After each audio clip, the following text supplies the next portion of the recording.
the world as you know it to be is going to cease to exist, and a new one's coming up from it. So there can't be anyone on the surface during that time.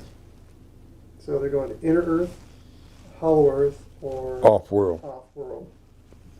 To the prospective star systems, to where you feel you're from. This year? By the end of this year. So you're having a nice view of downtown Mount Shasta for what it was in 1964-ish. Yeah. Okay, what happens next? So then you have, no, that's not 1964, that'd be in the 70s. Oh, was it? So Early 70s. you were like 16 years old, you got your commission. Yeah. You know, a month later you became a colonel. Yeah. And how much time? They gave you $5,000 to go play in Vegas. Yeah. Right? Right. How much time has elapsed? We're talking from age 16 maybe? Something like that, yeah. Yeah. So that would put it into late 60s, Okay. early 70s, somewhere like that. Okay. Is that about right? You said you were put on the surface in 51. 51, yes. Right? Yeah. At 12. At 12. 63. 53, 12. 62. Okay. Right? 12, yeah. You're about right. Yeah, yeah. 67, I guess. You're right in there. Yeah. Yeah. Okay. 758. Okay. So, anyway, let's continue on there. So there's things you can say, there's things you can't say. They're only showing you things. You get the big old Right. strawberry, the breatharium, the Right. fruitarium. Right. You're learning about Telos, the underground. Learn about Telos. Wanted to clarify the difference. You know, Yeah. light, where's the light come from? You're under a mountain. The light, yeah, well, the light is artificial as well. But it's not actually artificial light. It actually emanates from the bodies of people. What if there aren't any people around? Huh? What if there aren't any people around? Aren't any people around? Yeah, if you're in a place, there's no, hey, I need a light. Are you the light? You know, Well, see, their bodies are translucent. Okay. Their bodies they give off a light. So Their actual cells give off the light. are they 5D then? All of these people 5D? Yes, they are. Is light body an accurate terminology for their bodies being in 5D? I would say translucent. Translucent? Light bodies would be considered beings from the sun. Okay. Would be termed as shining ones. I'm being facetious and asking the questions about where the light's coming from. Okay. Okay. But are there any other sources of light? It can't all just be coming from the bodies of the people. True. They do have areas like going through tunnels and stuff like this that are lit up the same way that, coming out of the walls themselves. There's no physical or visual means to see where this light's coming from, except it's coming from the walls. It's just there. It's just there.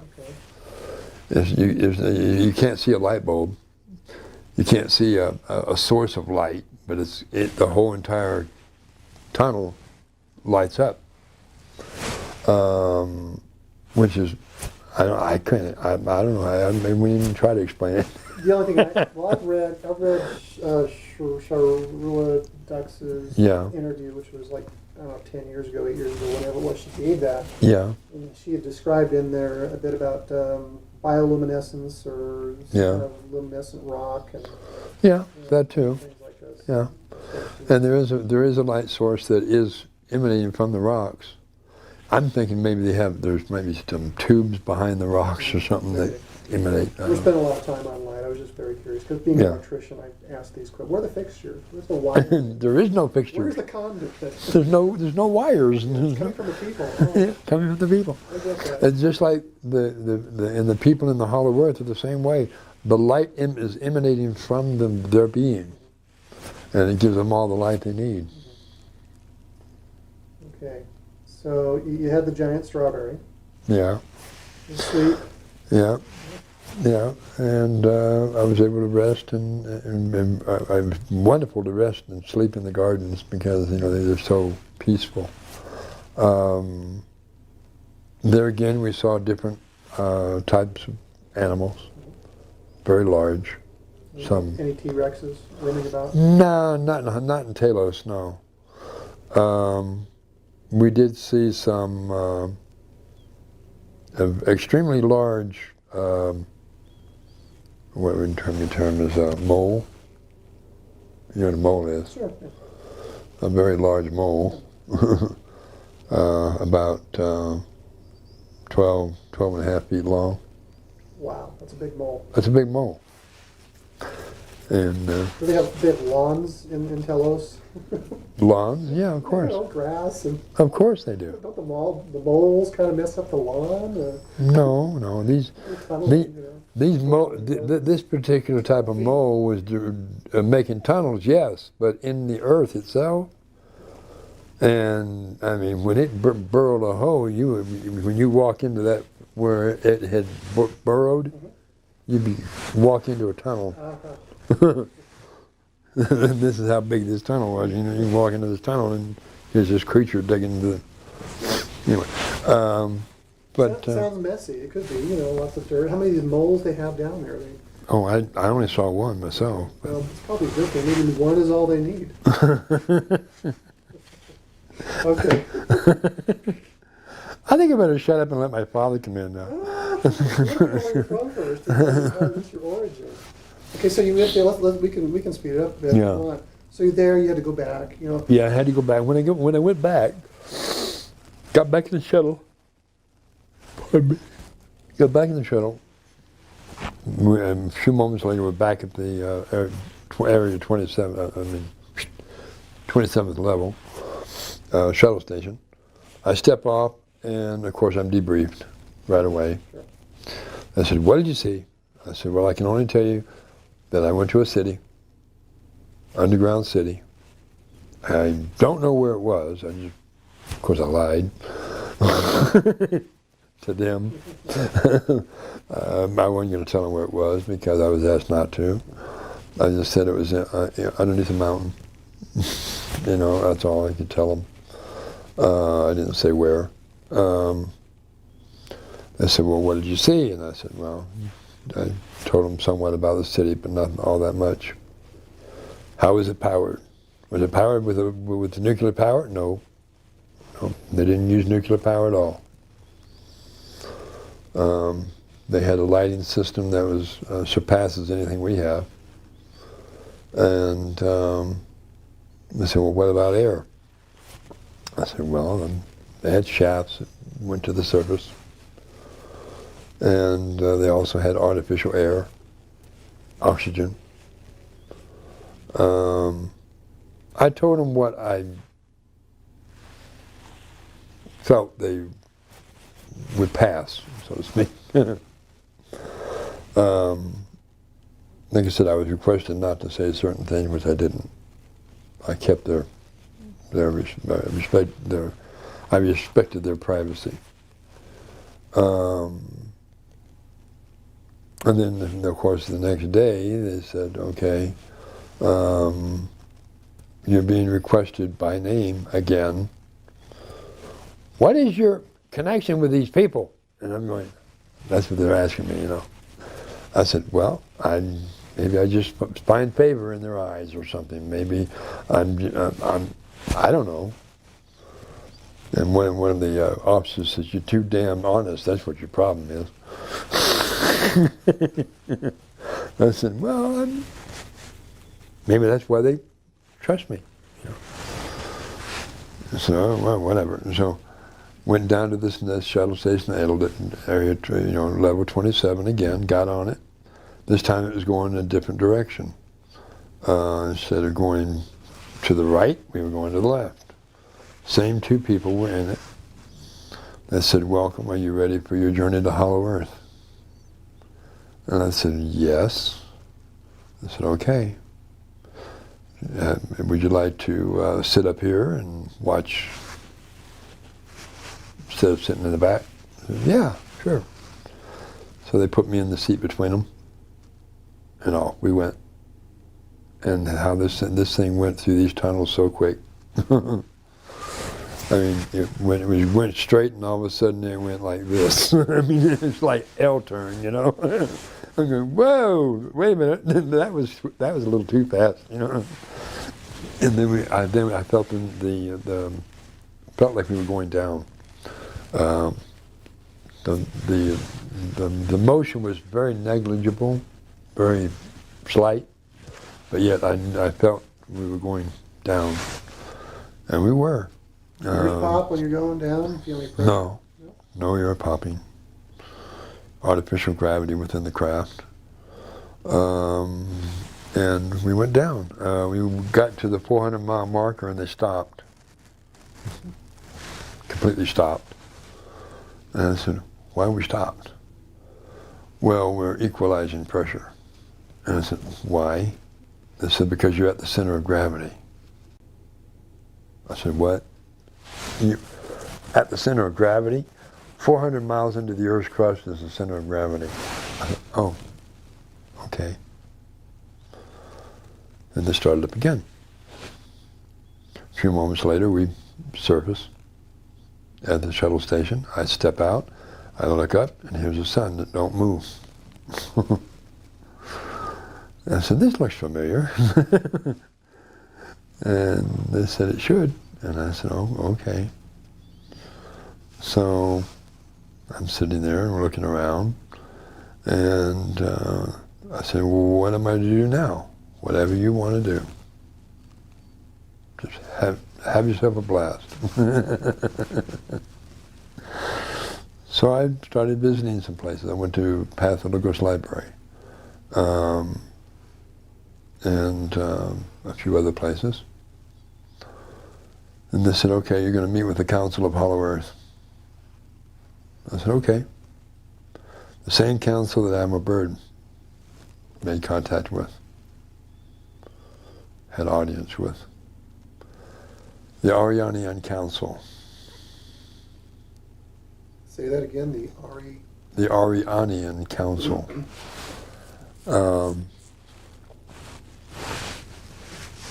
There's one person on the council. He was considered the master of the world,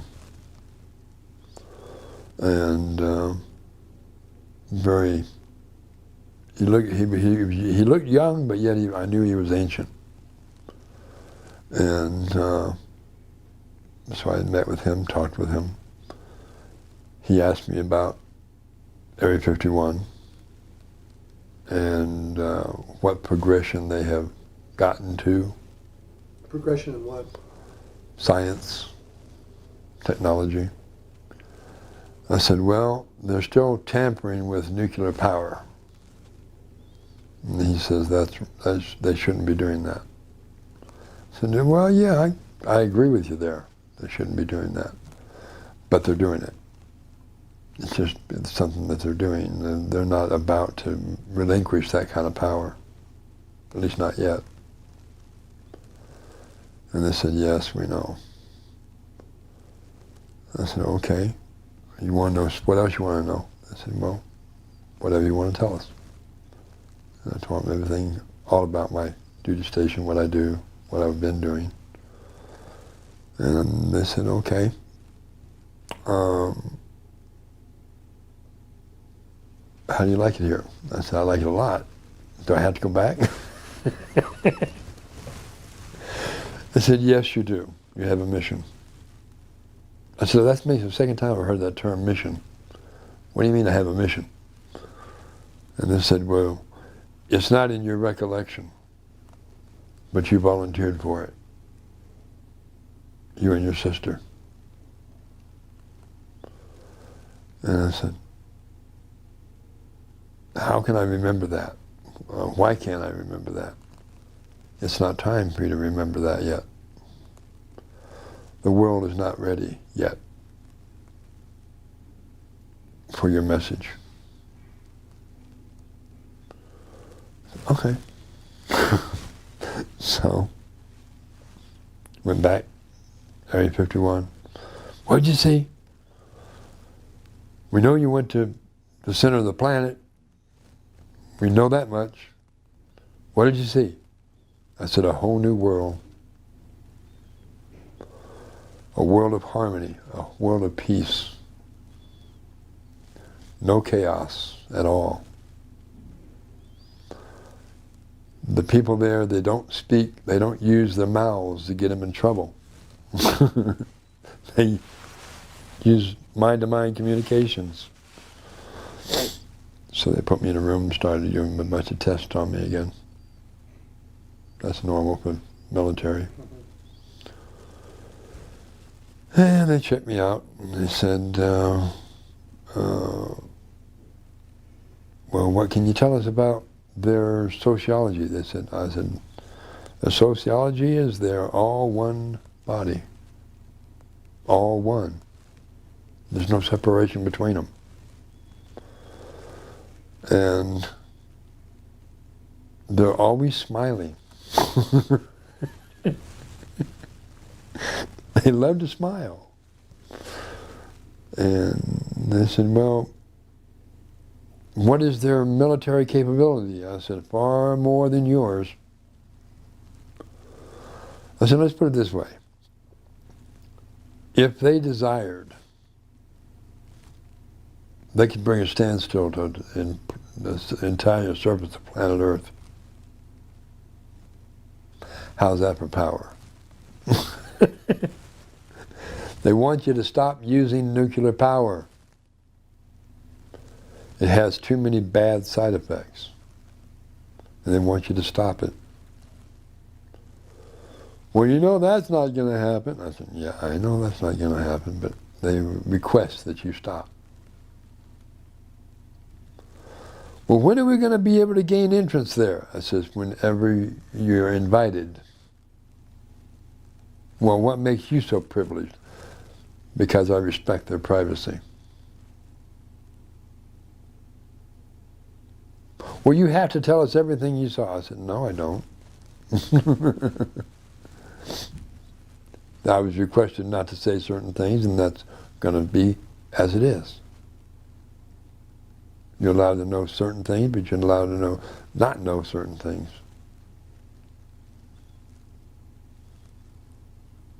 Well, we order you to tell. You can order me all you want.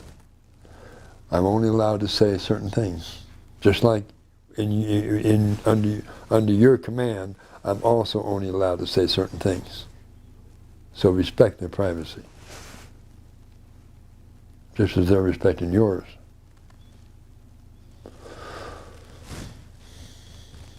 Oh, well, they reluctantly agreed. No threats? No threats. Wouldn't have done them any good. Let's talk about, so you were summoned and you went to Hollow Earth. Did you get to see your father? Not that trip, no. Okay. He was elsewhere, doing what he does, which is monitoring the North Polar opening. Can you tell us how you came to be on the surface? You want me to back up? Are we done? I got the answer. I don't think I've got the answer to the mission yet, actually. What is the mission? The mission is to give the contents of Admiral Byrd's message to the surface world. It's a threefold message. The first part of the message is the existence of Hollow Earth, part of it. The second part is medical, having to do with cures of all the diseases that were on the planet at that time. And then there's also the third part was telling them not to use nuclear power. They need to stop and desist from using it. That was the first part. Second part was medical, and the third part was the existence of Hollow Earth and its people. And that they are the sisters and brothers, your sisters and brothers, in Hollow Earth. If that message could have been given out back in 1947, when it was suggested for it to be given out, we wouldn't have been going through what we've been going through. The world would be a lot different place had that been able to been gotten out. But that was the mission that we volunteered for. You and your sister? Me and my sister. We were sitting on a beach in Hollow Earth with our feet in the water. And we were approached by the council and asked if we would volunteer to go to the surface to give out this message. How many trips around the sun had you been by the time you were approached? How many trips? Well, means I'm 60 trips around the sun now on the surface. Would have been 1,800. And for 1,800 trips around the sun, what was your size? My size? How tall were you? My stature was 15 feet. 15 feet. Yeah. And yet you were deposited on the surface. What was your stature at that point?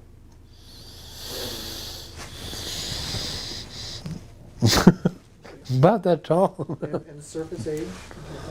Equivalent age, like 18, whatever, 100 cycles or whatever, trips around the sun. Right. Now you go from 15 feet to toddler height. Toddler height. Right. And you had to have been adopted, as you say. Adopted. Okay, you were adopted. Me and my twin sister together. At 15 feet in hollow earth, were you 5D? Yeah, of course. And you get deposited on the surface, you're no longer 5D? Nope. My mind is, but my body's not. What is the process of being deposited on the surface? Well, how it transpired after we went through our shrinking back down to the size we were going to be,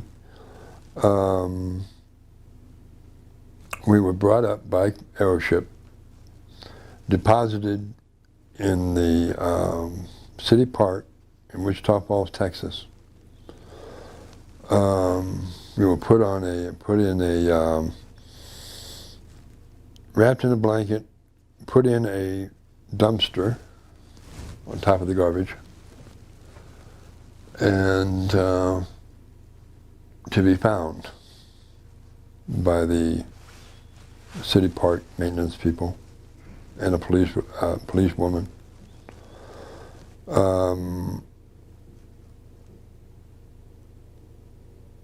Once we were placed in the receptacle and they left, then of course our survival mode took over and we started screaming our heads off.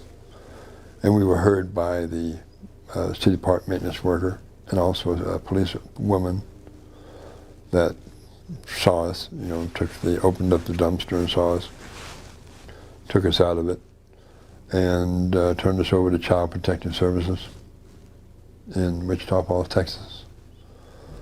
When the policewoman picked us up,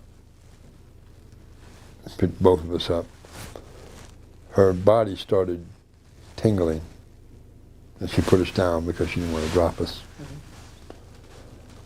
And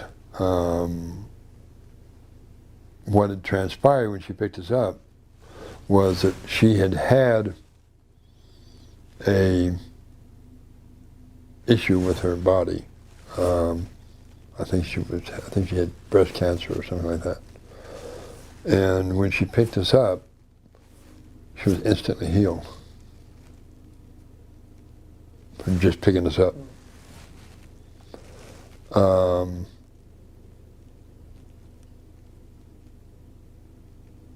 And then, of course, we were, how we discovered this, she came back the following day to the Child Protective Services and sat next to us, and she started talking to us. We weren't saying anything, we were just listening. But she told us what had happened after she had picked us up. She says, "I feel you two are very special. I don't know if you understand what I'm saying, but I feel I should tell you this." And she told us what happened. That she had after she picked us up and brought us to the Child Protective Services, she went to see her doctor. who had diagnosed her before with cancer. And she explained to us that when she had him check herself out again, she no longer had it. Her body was completely clean of cancer, which the doctors just didn't register. She said, I wish that I could adopt you, but I'm not married. And I feel you're going to be adopted by a loving family. Unfortunately, that wasn't the case. But and me and my sister looked at her and just nodded.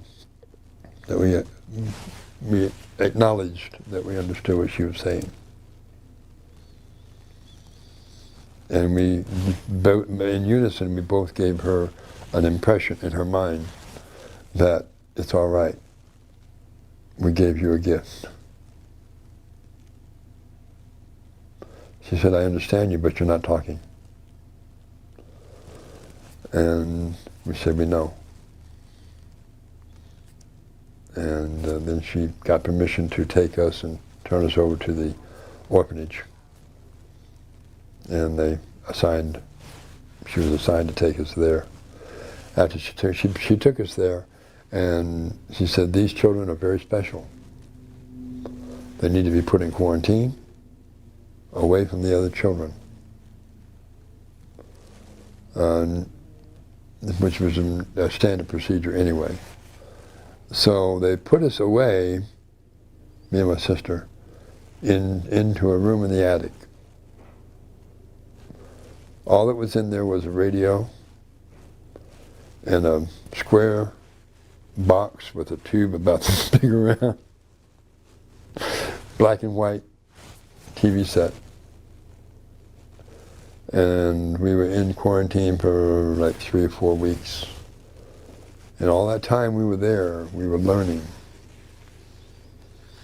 listening to the radio and watching this Jack Benny on the radio, on the TV. And so we learned how to talk. We learned how to communicate in English. Before that, we spoke in Lemurian to each other, with our minds, not verbally. We didn't feel any need to do that because we could communicate telepathically, so we didn't feel the urge or the need to use our mouths. That was an experience when we started doing that, though. But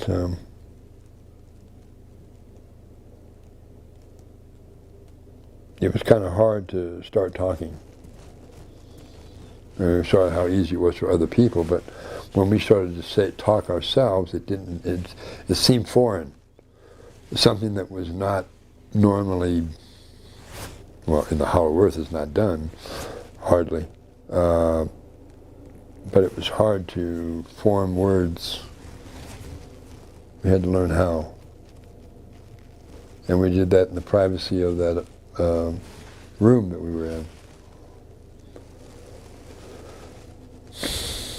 And then shortly after that, we were in the common room, they call it, and radio broadcasts come across the airways talking about a missing child in Yellowstone Park.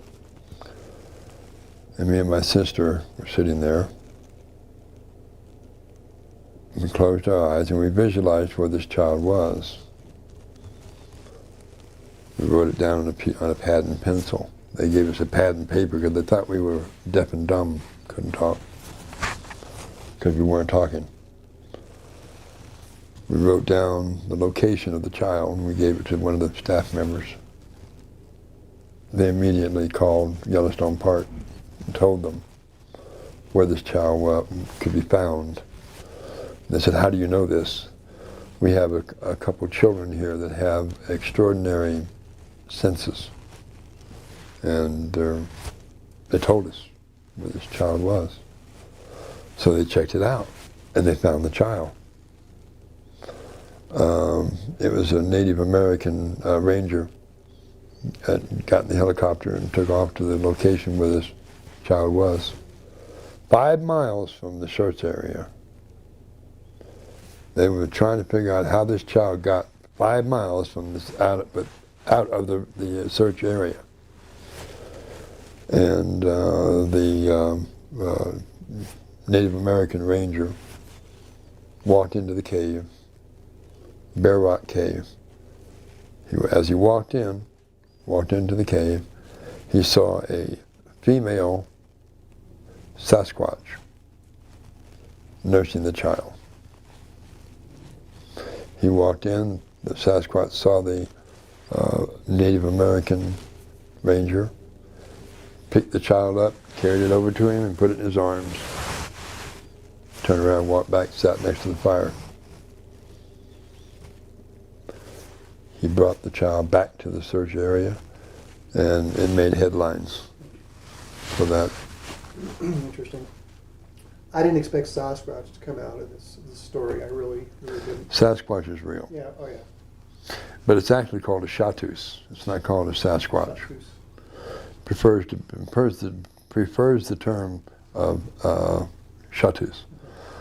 The Bigfoot or Sasquatch or Chatus is the original, the real people that were on the earth before the advent of man, or the white race. Native Americans were around, the dark-skinned people were around, but the white race were planted on the surface from other places, other star systems.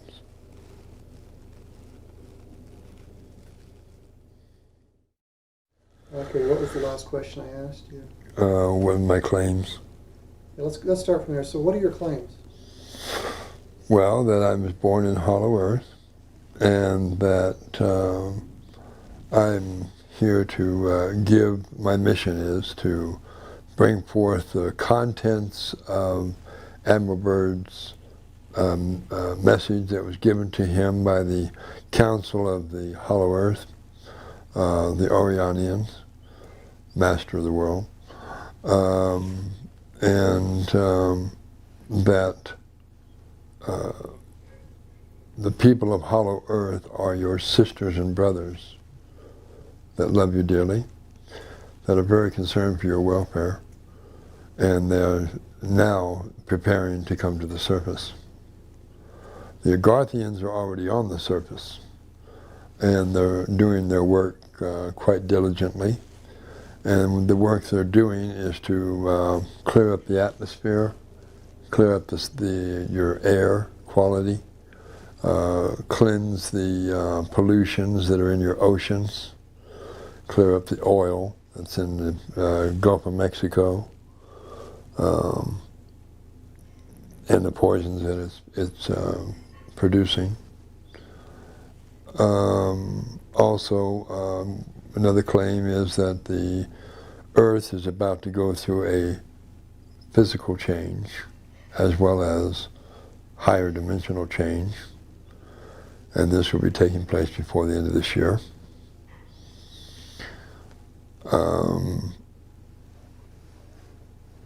The way my father put it to me was that even though I know the exact date and time, I can't tell them because it would be wrong to do so.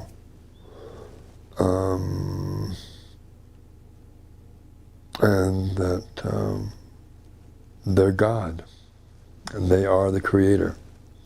They are the healers of their world. They are the creators of their world, even though they've been taught otherwise.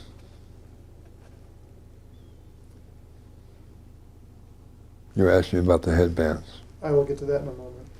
I want to talk to you about your DD-214.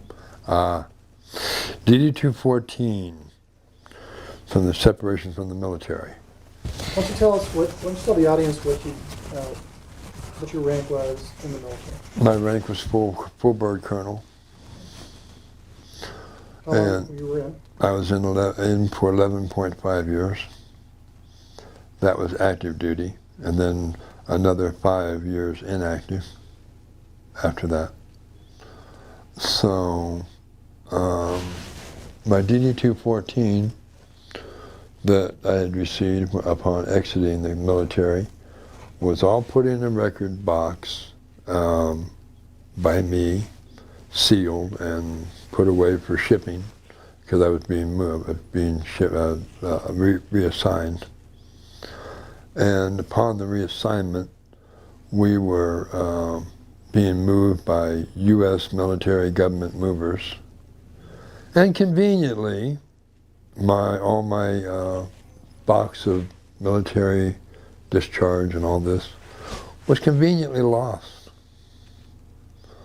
And I went to get another copy of the DD-214 and discovered I ran into a brick wall of presidential closure. It states in that whenever you try, you can pull my records up, it says sealed by order of the president. So if a person who has the capability of authority, if you will, of requesting a copy of a DD-214, be it you or some other agency, what they're going to get back is a message that your record has been sealed. Most likely. The last time I attempted to get one, that's what I ran into. Okay. Why don't you tell us about your headband? The headband is a combination of copper, quartz crystal, and gold. Gold is used because it gives a higher vibration, a higher frequency. Initially, the initial band was designed using a silver disc, which does the same thing, but it doesn't do it as fast. It takes a little more time.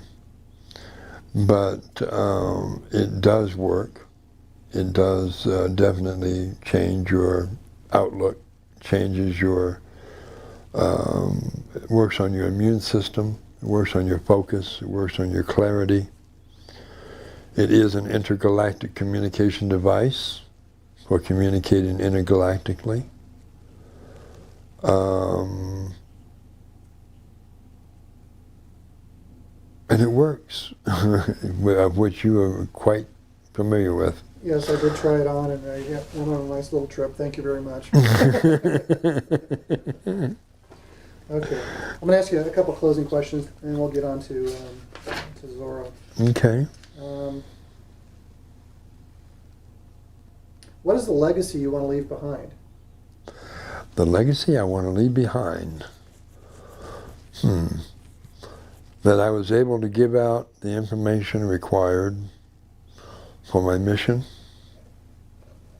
to let people know that they are not limited beings, that they are gods, that they are healers. From the smallest child to the eldest of elders are healers on this planet. You're not limited, you only limit yourself. You are immortal, in essence. You have the capability, it's even told of in your Bible, that you have the power of the gods. And it was foretold in the Old Testament when God said, let us make man in our image, in our likeness, and with our powers and abilities. You won't find that in any American Standard Bible or King James Bible, but it's in the original Dead Sea Scrolls. So that tells you right there you're God.